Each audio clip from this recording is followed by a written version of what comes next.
Let's take a look at Dr. Death's scorecard. Here's the things that are going to kill you. Men, heart disease, cancer, stroke, accidents, lung disease, HIV, diabetes, suicide, and homicide. Women, it's heart disease, cancer, stroke, lung disease, diabetes, accidents, Alzheimer's disease, kidney disease, and blood poisoning. The interesting thing when we look at this is, well, on both sides, we have heart disease, cancer, and stroke as 1, 2, 3, and then we also have diabetes as in the top killers. And the really important thing about this is, which one would you like to have? Which one do you want to die from? Because you get to pick. You decide by what you put in your mouth or what you don't put in your mouth, which disease you'll get. And the sad thing is, most Americans want to die of a heart attack because that's number one. So that must be what they've picked. And the really scary thing about heart disease is that the very first symptom for 30% of all people with heart disease, the first symptom is they're dead.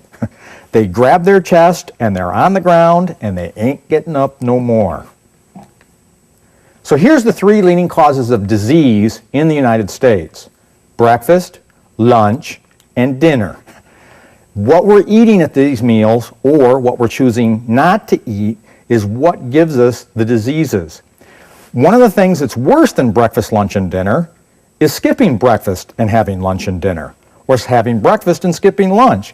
When we skip meals, it gives a great deal of stress to our body. It often will produce cortisol.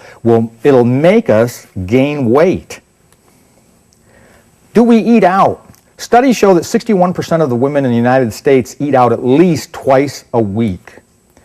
The amount of money spent on fast food in 1970 was $6 billion. By 2000, that had risen to over $110 billion. I think today we're looking at $150 billion plus dollars being spent on fast food. Veggies, the number of veggies the government recommends daily is at least 4. Now, that's not what science recommends. Science and nutritionists recommend that we eat 5 to 7 veggies every day.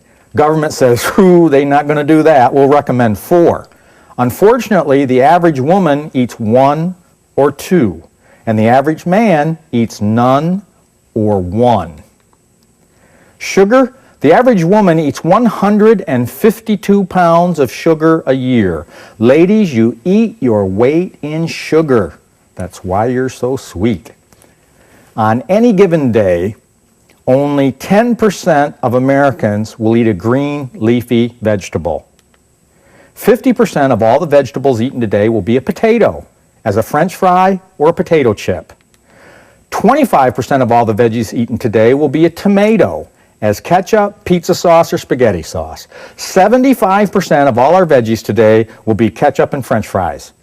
And what's really kind of scary to me about this is these are numbers that come from government websites. The FDA, different websites are telling us that 25% of all veggies are tomatoes. Tomatoes aren't veggies, they're fruits.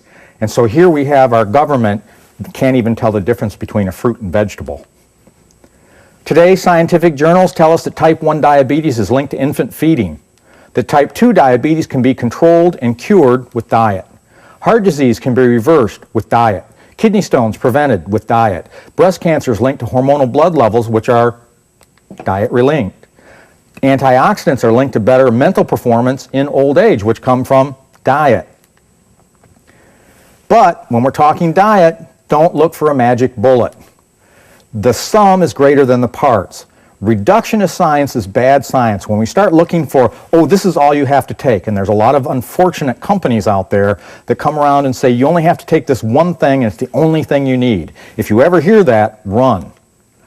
There is no one thing. You need vitamins and minerals, both macro and micro. You need antioxidants, thousands of them. You need essential fatty acids. You need fiber, on and on and on. There are a number of things that you need for good health, which is why it's important that you're supplementing on a regular daily basis.